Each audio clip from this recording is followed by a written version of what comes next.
últimos 10 anos da vida de Calvino foram tranquilos e produtivos. A edição final de sua obra-prima, A Instituição da Religião Cristã, que eventualmente seria ampliado para 4 vezes seu tamanho original, foi publicada em 1559. Suas palestras sobre o livro de Lamentações foram concluídas em 1563, assim como seus sermões sobre o primeiro e o segundo livro de Samuel. Mas, a partir daquele verão de 1563, a saúde do reformador começou a declinar rapidamente.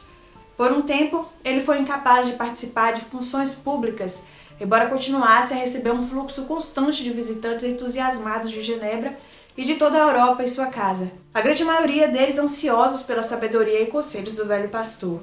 E é que a saúde do reformador foi notavelmente fraca ao longo de sua vida.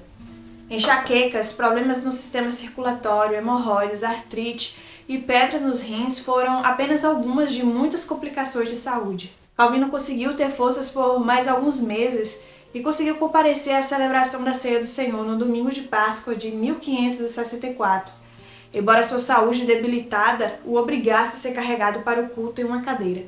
Naquele mês de abril, o idoso Calvino confinou-se em seu leito de doente, do qual nunca mais se levantaria.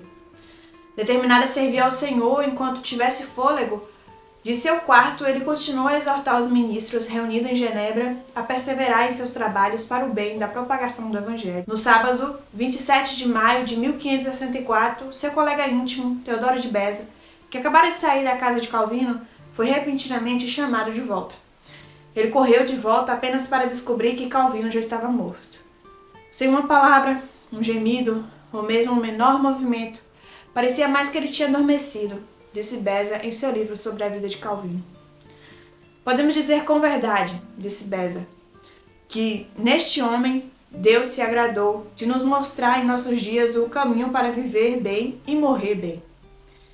Parte do testamento de Calvino diz: em nome de Deus, eu, João Calvino, servo da palavra de Deus na igreja de Genebra, enfraquecido por muitas doenças, sua pobre criatura, e ele me carregou em todos os meus pecados e fraquezas, mas o que é mais, que ele me fez participante de sua graça para servi-lo através do meu trabalho. Confesso viver e morrer essa fé que ele me deu, pois não tenho outra esperança ou refúgio senão a sua predestinação, na qual se baseia toda a minha salvação. Aceito a graça que me foi oferecida em nosso Senhor Jesus Cristo e aceito os méritos de seu sofrimento e morte para que todos os meus pecados sejam por ele sepultados. De acordo com seu testamento, os restos mortais de Calvino foram envoltos em uma mortalha simples, colocada em um caixão sem adorno e enterrado em uma sepultura sem identificação no cemitério do bairro de Plainpalais, em Genebra. Não haveria possibilidade de um culto a Calvino, se o grande reformador genebrino tivesse algo a ver com isso. Na verdade, seu enterro notavelmente insignificante refletia as principais prioridades de sua vida. Em seu breve testamento final, ele revisou as principais conquistas de sua vida apenas para lamentar: infelizmente, meus despojos e meu zelo, se posso descrevê-lo dessa maneira, tem sido tão frio e fraco que estou ciente das imperfeições em todos que sou e faço. Em vida, Calvino foi muitas vezes corajoso e brilhante na defesa da fé. Ele pregou e deu palestras incessantemente, escreveu, editou, para que a verdade do Evangelho chegasse mais longe e com maior clareza. Ele era incansável e sua produção literária era extraordinária. Mas quando se tratava de sua visão de si mesmo, Calvino havia aprendido a graça da humildade. Na morte, como na vida, sua grande prioridade nunca foi apontar para si mesmo, mas para Cristo, seu Redentor. Este foi o ideal pelo qual que Calvino lutou na vida e na morte.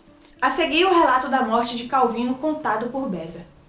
O intervalo até sua morte foi gasto em oração quase constante. Em seus sofrimentos, ele muitas vezes gritou como Davi: eu me calei, ó Senhor, porque você fez isso. Eu também o ouvi dizer: tu, Senhor, derruba-me, mas é o suficiente para mim saber que isso vem de tuas mãos. Calvino também pode ter se lembrado das palavras que escreveu há muito tempo em seu catecismo: a morte para os crentes nada mais é do que a passagem para uma vida melhor. Portanto, não há mais necessidade de temer a morte, antes devemos seguir a Cristo, nossa cabeça, o Espírito destemido, que assim como não pereceu na morte, não nos deixará perecer.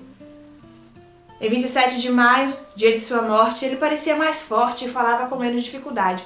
Mas esse foi o último esforço de seu corpo, pois, por volta das 8 horas da noite, alguns sintomas de dissolução repentinamente se manifestaram.